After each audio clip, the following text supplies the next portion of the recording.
All right, let's dive deep into the world of sourdough. It's fascinating, isn't it? Oh, absolutely. And today we're exploring sourdough for the rest of us. No perfection required. Written by Henry Hunter, who you know is like a sourdough guru. He really is. He's got this huge online community helping people bake amazing bread. And he makes it seem so easy. That's what we're after today. You know, so many of you have said you're curious about sourdough, but... Yeah, it can be a little intimidating, right? Right.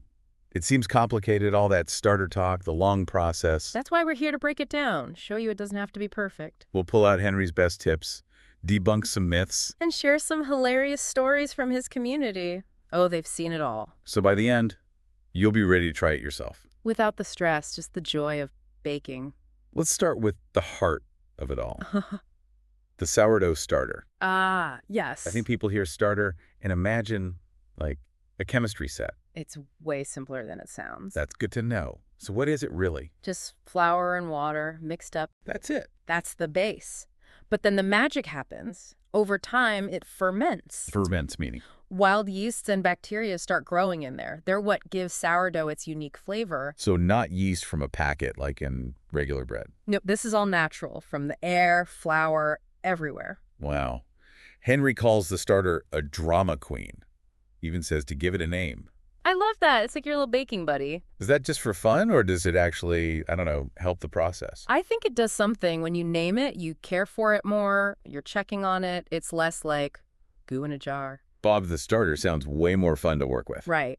It adds personality. Okay, so how do we create this drama queen? What's the process? Henry's got a 7-day method. Super simple.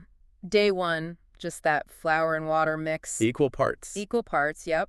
Then you wait. Might seem boring at first, but things get exciting. What happens? Bubbles start forming. You might see a liquid on top called hooch. Oh, I've heard of that. And the consistency changes, gets more like pancake batter. So all this is from just sitting there. The wild yeasts and bacteria are doing their thing. It's amazing how flour and water can transform. To know if it's ready to bake with, there's a float test, right? Yeah, drop a spoonful into water. If it floats, you're good to go. Clever. But what about all the things that can go wrong?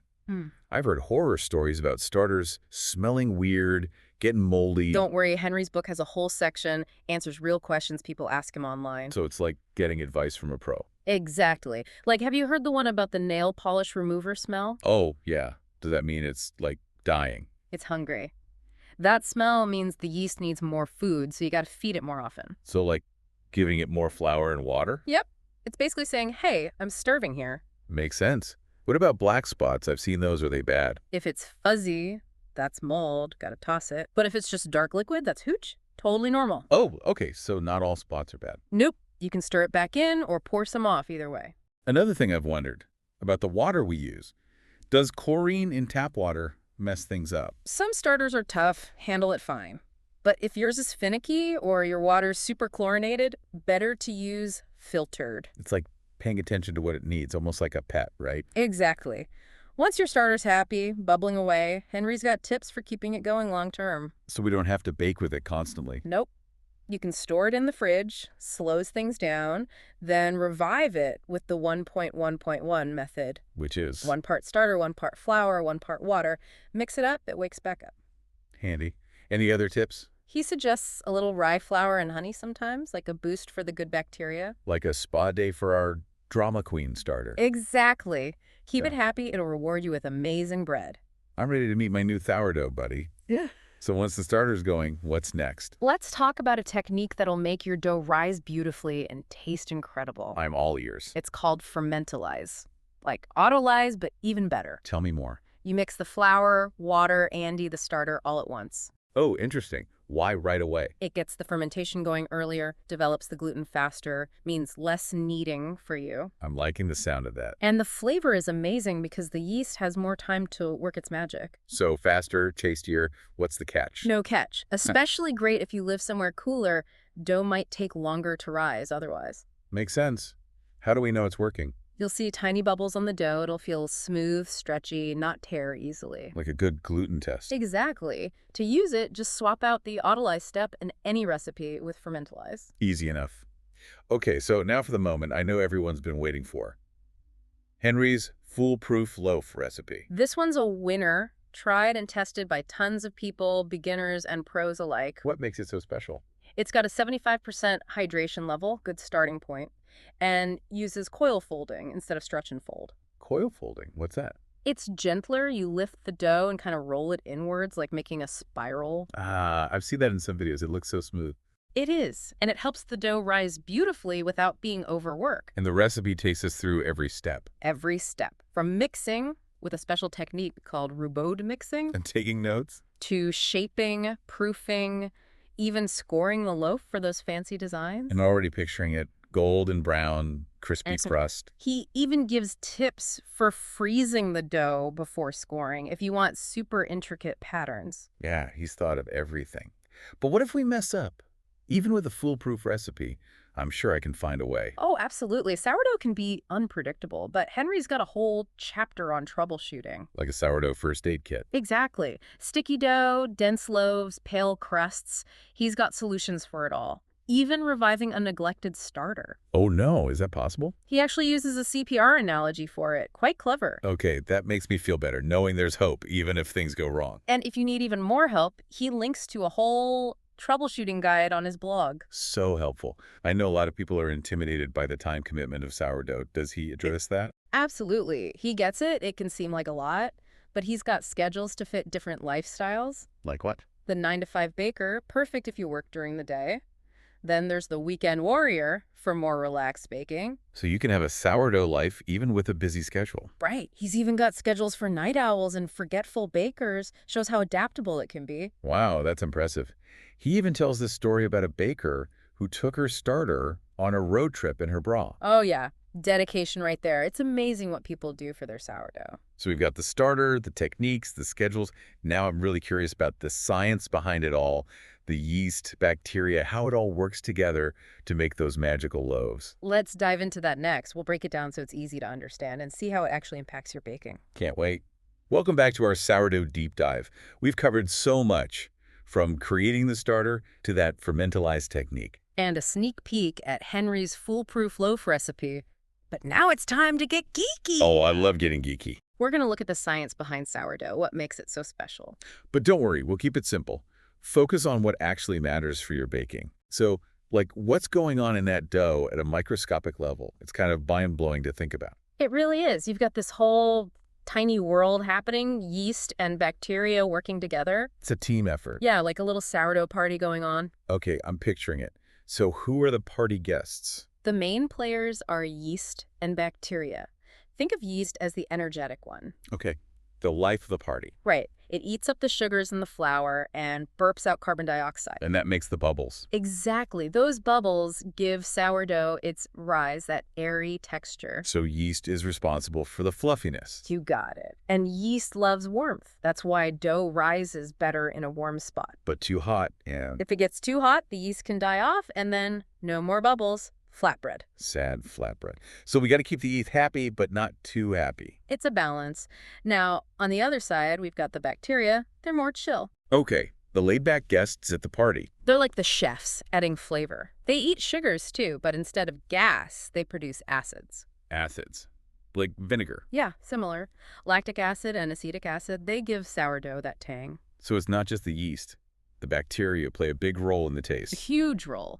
And bacteria like it cold, that's why cold proofing in the fridge makes things more sour. Which is where Henry's advice about temperature control comes in, right? Exactly. He says it's all about finding the right balance, letting the dough sit at room temperature for a bit, then a longer chill in the fridge. So the yeast gets a head start, then the bacteria take over. Yep, it's like a tag team effort, leading to perfect rise A&D flavor. Genius. Okay, I got to ask about baker's percentages. That part of the book kind of intimidated me. I get it. Percentages can sound scary when you're just trying to bake bread. Right. But Henry says they're important. They are, but once you get it, it's actually simple. It's all about ratios. Ratios meaning. Like the ratio of flour to water in your dough. Flour is always 100%. Everything else is based on that. So instead of cups and spoons, we're using percentages. Makes things more precise, especially when you're tweaking recipes.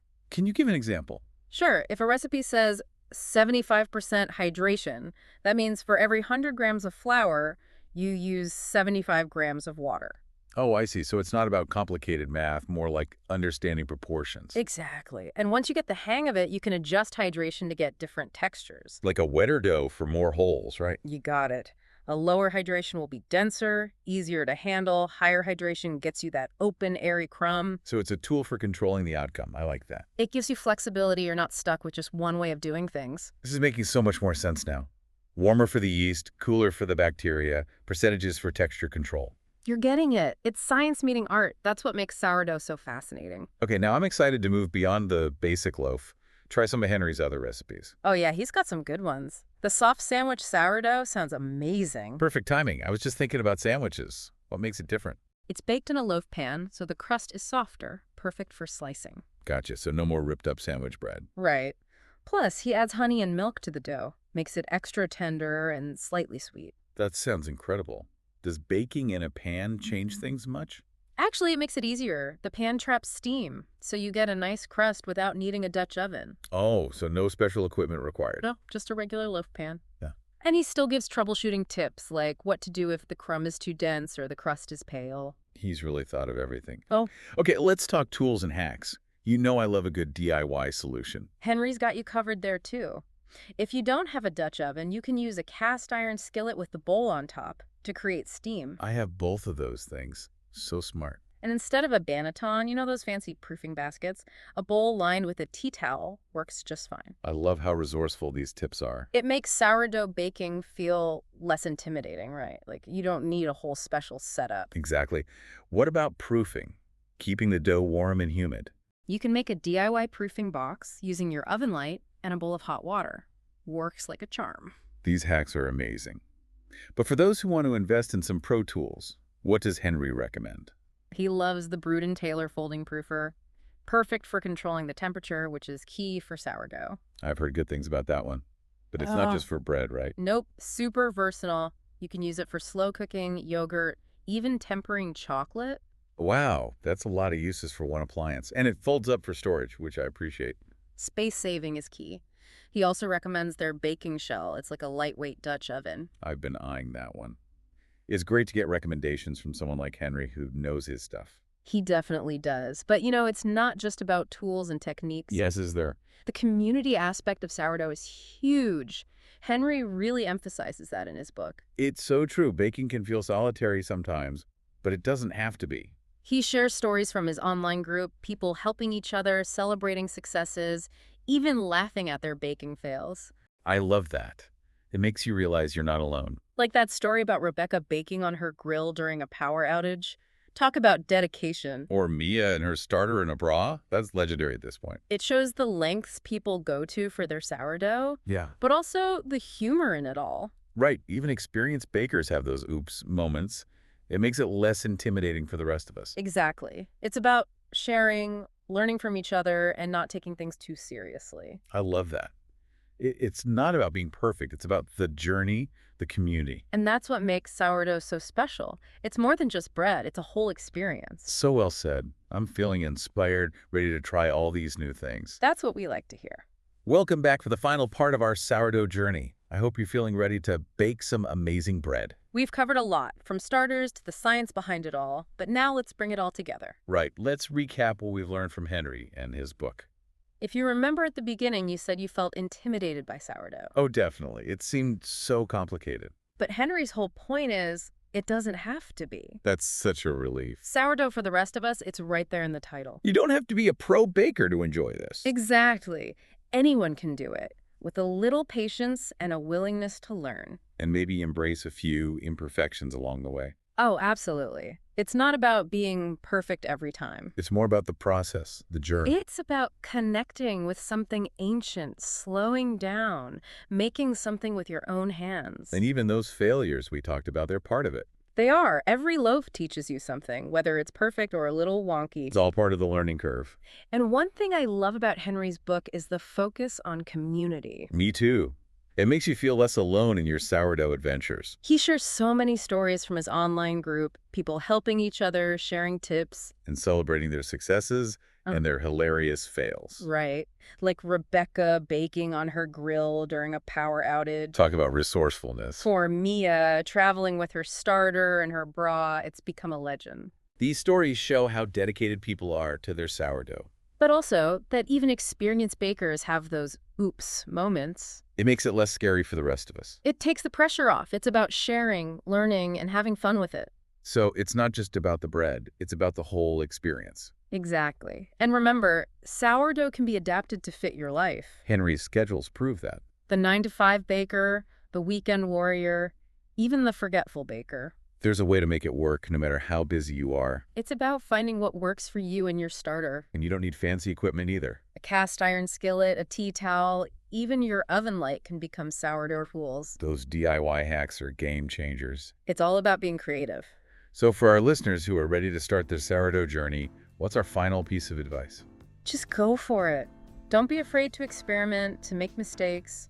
Trust the process and enjoy it. Henry's Foolproof Loaf is a great place to start. It's designed to be approachable, even for beginners. And once you master that, the possibilities are endless. And share your experiences with the online community. They're so welcoming. You'll find support, advice, and you might even inspire someone else. I can't wait to see what you all create. And remember, baking is about more than just the bread.